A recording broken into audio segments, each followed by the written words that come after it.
Всем привет и здравствуйте, дорогие мои девчонки! Хочу поделиться с вами 3 вариантами одной простой маски для лица. Эта маска отбеливающая, и поскольку сезон отпусков закончился, многие из вас отдыхали на море, еще больше людей отдыхали на дачах, у многих появились такие темные пятна на лице и на коже рук. Поэтому советую вам воспользоваться одним из вариантов вот этой маски, которую я вам сейчас предложу. Ингредиентов всего 3, и я совершенно уверена, они у вас есть дома всегда. Основой маски может служить либо рисовая мука, либо овсяная мука, либо обыкновенный крахмал. Неважно какой, картофельный или кукурузный. У меня вот он кукурузный, например, да? Если у вас нет овсяной муки или нет рисовой муки, то просто возьмите овсянку, перемолите ее в блендере, как это делаю я, и точно так же вы можете поступить с рисом. Возьмите ложечку риса и в блендере или в кофемолке сделайте из нее муку. Кроме этого понадобится либо кефир, либо сметана, либо натуральный йогурт. Любой ингредиент можете взять, и еще понадобится лимонный сок. Я думаю, что лимон у вас тоже всегда есть. У меня вот здесь половинка лимона, которую я уже, вторую половинку я уже вчера использовала. Итак, все очень просто. Персонально я предпочитаю рисовую муку, и я вам сейчас скажу почему. На один раз вам понадобится вот такая неполная ложка столовая рисовой муки. В нее нужно добавить сок лимона. На столовую ложку рисовой муки нужна столовая ложка лимонного сока. Нужно все это хорошо размешать. И добавить столько йогурта, чтобы у вас получилась кашица. Добавляю я всегда так по чуть-чуть, потому что рисовая мука разбухает, и она как бы, ну, знаете, да, немножко то меньше, то больше берет. Обычно нужно где-то неполная столовая ложечка йогурта или кефира, или сметаны. Ну, конечно, это зависит от того, какой продукт вы берете, поскольку кефир, конечно, немножко жиже, чем сметана. Возможно, сметаны понадобится чуть больше. Вот такая консистенция, смотрите, которую легко намазывать на лицо и легко намазывать на руки. И сейчас я вам покажу, почему мне больше всего нравится рисовая мука. И нужно оставить эту маску на коже примерно на полчаса. Через полчаса смыть ее теплой водой и намазать лицо хорошим таким питательным жирным кремом. Теперь вот обратите внимание, вам это скорее всего не видно, но если у вас есть дома рисовая мука, обязательно попробуйте. Вот так возьмите ее между пальцами. Она такая крупинчатая, знаете, вот как крупинки чувствуются между пальцами. Если вы наложите маску на лицо и вот так хорошо помассируете, да, или на руках, то вы, кроме отбеливающего эффекта, получите еще и небольшой отшелушивающий эффект. Через полчасика смывайте теплой водой. Вот даже сейчас уже заметно, что кожа, вот вам видно, что кожа светлеет, да? Сейчас пойду помою руки, не буду вырезать этот кусочек, да, и покажу вам, что даже сейчас есть уже разница между тем участком кожи, где маска была, и тем, где маски не было. Вот сейчас вам покажу.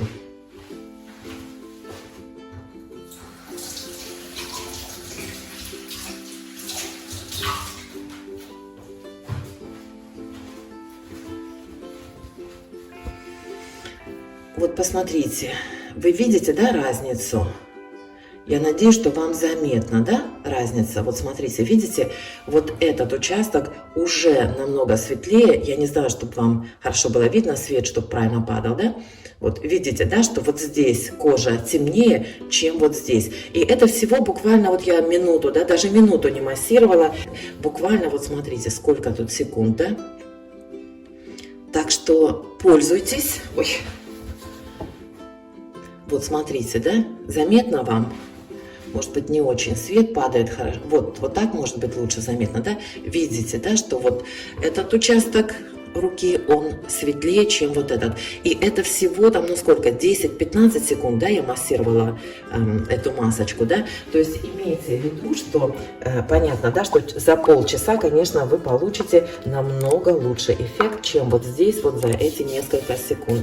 Поэтому очень вам советую. Как я уже сказала, вместо рисовой муки можете взять крахмал или овсяную муку, и вместо кефира можете взять йогурт или сметану. Вот так делаю эту маску я. Я чаще всего пользуюсь рисовой мукой. Кефир у меня всегда есть свой. Вот, видите, он у меня вот здесь вот готовится. Это настоящий кефир, там настоящие кефирные грибки. Ну и лимон, понятно, всегда есть у всех. Кроме такой маски, вы можете воспользоваться элементарными средствами. Возьмите кусочек лимона, да, и просто потрите кожу лимоном.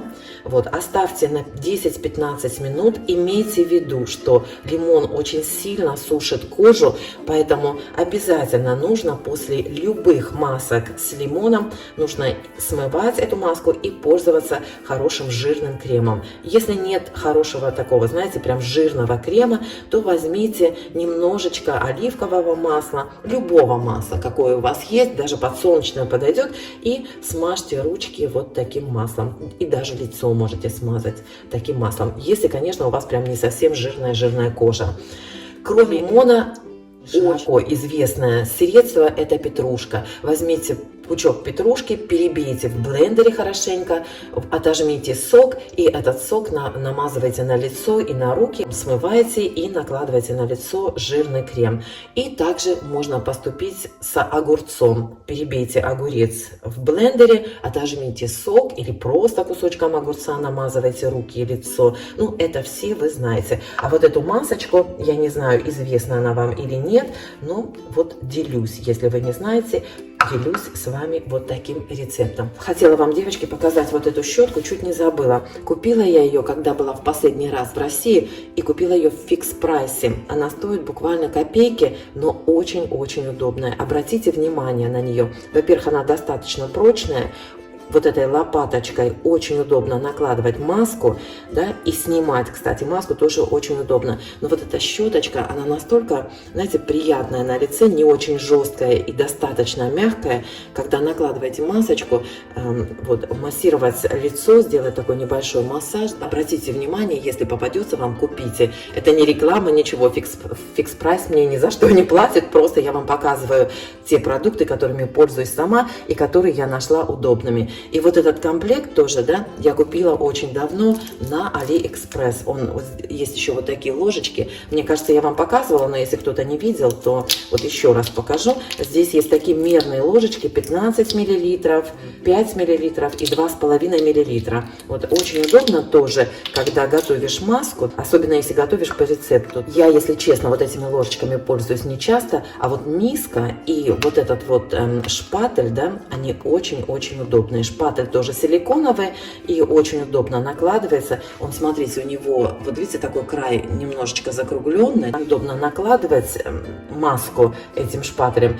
И еще удобнее маску снимать, потому что вот когда ее так накладываешь, да, она когда высыхает, потом прям вот так ее снимаешь, видите, и все, и все дела. Имейте в виду, если вдруг вы где-то увидите, очень вам советую приобрести. И еще, девочки, маска готовится элементарно, буквально за 15-30 секунд, поэтому, конечно, желательно готовить ее каждый раз свежую. Но если так получилось, что вы сделали маску, приготовили ее и не успели наложить на лицо, то хранить ее можно в холодильнике до 12 часов. Делать такие масочки можно 3-4 даже раза в неделю, как вам удобно. Единственное, что не забывайте накладывать на лицо, на руки хороший такой жирный увлажняющий крем, поскольку лимонный сок, который в ней содержится, очень сушит кожу.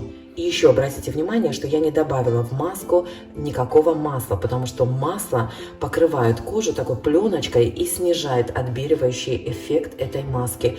И не добавила меда, потому что, во-первых, у многих людей аллергия на мед, а во-вторых, в определенном возрасте сосуды кожи расширяются, и мед усиливает этот эффект. И если у вас на коже есть видимые сосуды, такие мелкие, да, такая сеточка сосудистая, то мед вам противопоказан. Не пользуйтесь никакими масками с медом. Именно поэтому я не добавляю ничего в эту масочку, кроме вот тех ингредиентов, которые я вам показала.